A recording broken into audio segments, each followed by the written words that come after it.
Assalamualaikum warahmatullahi wabarakatuh, saudaraku, sahabatku. Selamat berjumpa kembali atau bertemu kembali di Tahsin Aisar Lisigor, yaitu belajar membaca Al-Quran dari nol sampai dengan mahir, dari anak-anak sampai dengan lansia. Pada kesempatan ini atau pada jilid 1 ini, lanjutan dari pembahasan kemarin adalah mahrojil huruf atau tempat keluarnya huruf qaf dan kaf. Ya, ini merupakan huruf-huruf yang berada pada pangkal lidah ya.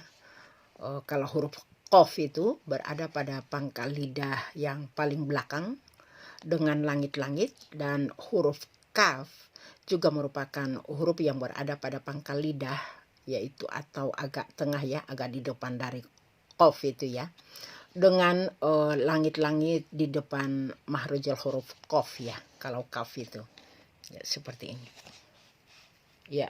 Tapi sebelum kita masuk pada pembahasan mahrojil huruf qaf dan kaf, alangkah baiknya kita merujuk pada pembahasan lanjutan sesuai dengan bagan mahrojil huruf, yaitu kita akan mengenal terlebih dahulu huruf yang disebut dengan al-jauf, yaitu huruf yang berada pada rongga mulut dan rongga tenggorokan. Kemarin kita sudah bahas huruf-huruf yang berada di rongga tenggorokan.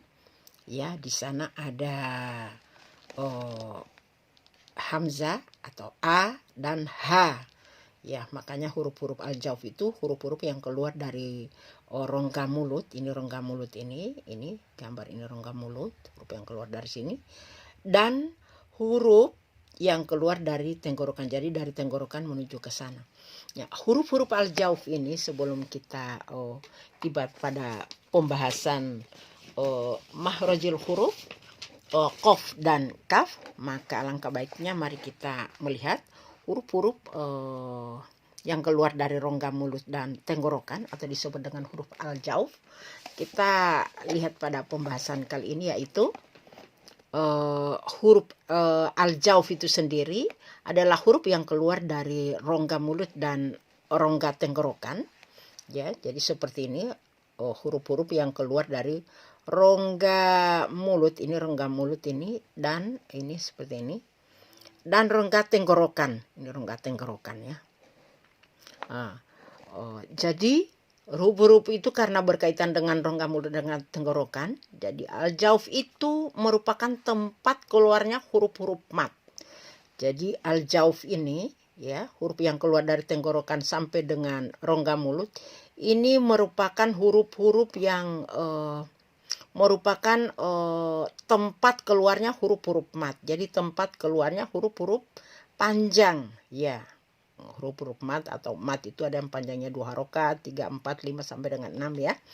Nah, huruf-huruf yang keluar dari rongga tenggorokan dan rongga mulut ini itu terbagi atas 3. Pertama, alif yang ini seperti ini. Alif yang didahului dengan harokat fathah. Jadi alif yang didahului oleh harokat fathah seperti terlihat pada gambar ini. Alif yang didahului dengan harokat fathah sehingga kita membaca a. Jadi A-nya itu 2 harokat ya, panjangnya kira-kira seperti itu.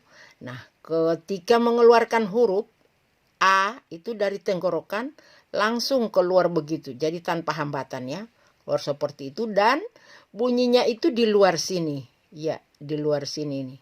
Seperti ini ada sinyal ya, gambar wifi atau sinyal itu, huruf keluar dari situ, jadi keluarnya itu tanpa hambatan ya. Terus A dengan tentu saja dengan membuka mulut seperti ini terbuka mulutnya ya, tuh a tanpa hambatan. Ini adalah al-jauf yang pertama, yaitu alif yang didahului dengan harokat fathah seperti ini. Yang kedua yang berkaitan dengan al-jauf ya, karena ini pembahasan mahrojil huruf merupakan bagian yang kedua. Yang kedua adalah waw, ini seperti ini, atau kita lihat waw atau waw sukun yang didahului dengan harokat dhammah ya. Jadi ada waw yang seperti yang terlihat pada gambar ini, waw didahului oleh harokat dhammah ya. Didahului dengan harokat dhammah sehingga dia dibaca u, jangan ditahan-tahan ya. Jadi dia harus keluar begitu keluarnya itu tanpa hambatan ya. Jadi kita kumpulkan karena kita menyebut harokat dhammah. Jadi kita kumpulkan kedua bibir kita seperti yang terlihat pada gambar ini. Kumpulkan dua bibir kita seperti ini. Kemudian kita keluarkan hurufnya. U, seperti itu. Jadi huruf itu bunyinya berada di luar sini ya. Bukan di dalam hidung. Bukan atau bukan di dalam. Seperti itu. Tapi yang benar dikumpulkan bibirnya ke depan seperti ini kedua-duanya, kemudian huruf itu dilafazkan ya, seperti itu. Dan yang ketiga ya, berbicara tentang al-jauf, huruf-huruf yang keluar dari rongga mulut dan rongga tenggorokan. Yang ketiga adalah ya sukun yang didahului dengan harokat kasroh seperti ini yang terlihat pada gambar, seperti ini tulisannya ya sukun ya, seperti ya sukun yang didahului dengan harokat kasroh. Jadi baca i ya, seperti yang terlihat pada gambar ini. I, jadi dibuka juga mulutnya, jadi bukan dilebarkan ke kiri dan ke kanan, tapi diturunkan. Ini rahang ini diturunkan ke bawah sehingga pengucapannya jadi seperti ini. I seperti itu ya. Jadi agar huruf itu menjadi sempurna, jadi cara penyebutan huruf atau makhrajul huruf ketiganya yang disebut yang termasuk dalam al-jauf ini ya, karena ini berbicara tentang mat panjangnya. Jadi a, u, i atau i seperti itu ya. Jadi panjangkan sekitar 2 harokat. Jadi ketiga mat ini atau ketiga huruf ini, mat ini atau panjang ini tersebut disebutkan secara bersamaan dalam firman Allah ya. Itu memang disebutkan secara bersamaan pada firman Allah Subhanahu wa taala, Quran surat Hud ya 49 di sini ada, yaitu tilka min amba'il ghaibi nuhiha ilaik. Ini Hud ya 49. Jadi jadi waw yang didahului oleh dhammah, kemudian ya yang didahului oleh kasroh, dan alif yang didahului oleh fathah, sehingga bacaannya seperti ini. Dan ada diabadikan, contoh ini ada diabadikan dalam Al-Quran, Quran surat Hud ayat 49. Baik, inilah penjelasan tentang al-jauf. Sebelum kita masuk pada makhrajul huruf yang terdapat dalam jilid 1 ya, makhrajul huruf yang terdapat dalam jilid 1 yaitu makhraj O yang terdapat dalam jilid 1. Ini masih jilid 1 ya, kita masih di jilid 1. Ini kita akan melanjutkan lagi bahasan makhrajul huruf, yaitu huruf qaf dan kaf ya. Jadi setelah kita memahami apa itu al-jauf dan kenapa harus belajar al-jauf, kita paham dulu tentang al-jauf, karena itu belajar tentang makhrajul huruf itu al-jauf termasuk pembahasan yang kedua ya, pembahasan yang kedua. Dan sekarang kita memasuki pembahasan yang ketiga, yaitu al-lisan atau huruf-huruf yang keluar dari lisan atau lidah. Ini ada 10 huruf ya. Kemarin saya sudah jelaskan kalau huruf yang keluar dari lisan itu ada yang dari ujung, ada yang di tengah, ada yang di ada yang dari samping ya.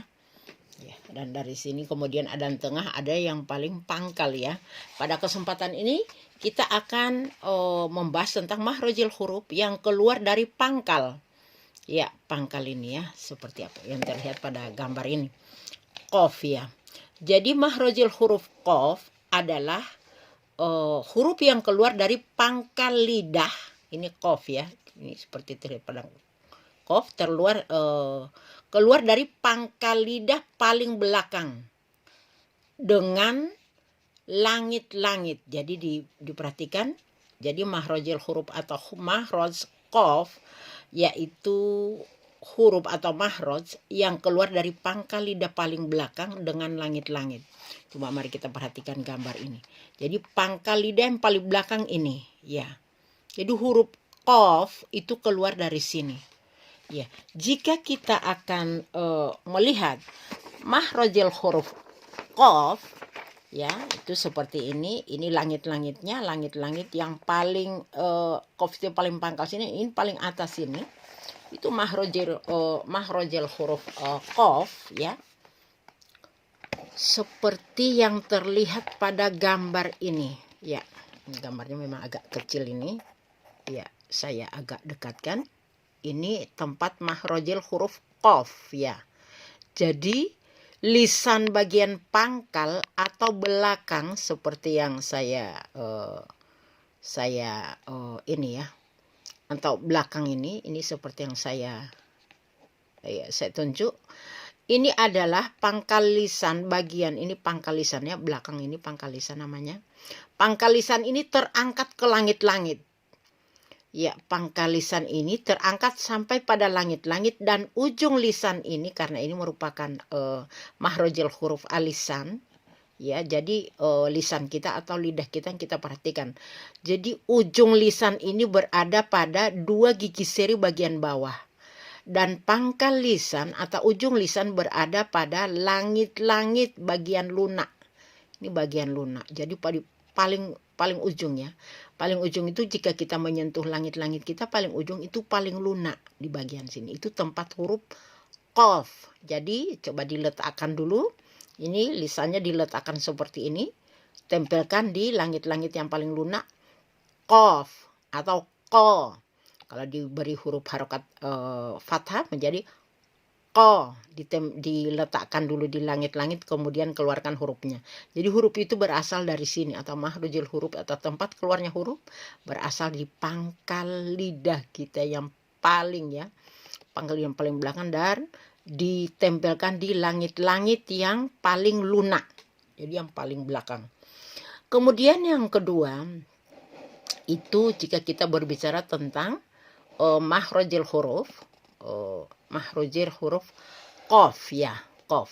Kemudian yang kedua adalah huruf atau mahroj kaf. Kalau tadi qa, kalau sekarang kita akan lanjutkan dengan mahrojil huruf kaf. Ya. Ini juga masih huruf alisan. Jadi pangkal lidah paling belakang dengan langit-langit kalau yang qaf, kalau yang kaf di depannya. Jadi pangkal lidah agak ke tengah dengan langit-langit atau di depan dari mahrojil huruf qaf. Jadi di depannya seperti yang terlihat pada gambar ini. Ya, yang terlihat pada gambar ini. Ini adalah mahrojil huruf kaf, tempatnya di sini. Jadi kalau qaf di sini, jadi pangkal lisan atau ujung lisan itu tersentuh pada langit-langit lunaknya. Kalau yang kaf, ujung lisan ini tersentuh pada langit-langit bagian keras. Ya, agak maju ya, bagian keras. Sehingga kita menyebutnya kaf. Jadi sedikit ada udara ya, tidak usah kita terlalu kaf, tapi kaf. Ka, ki, ku. Ka. Jadi seperti itu. Ya, inilah pembahasan pada kesempatan ini dan semoga kita bisa lanjutkan pada kesempatan berikutnya. Semoga manfaat. Wassalamualaikum warahmatullahi wabarakatuh.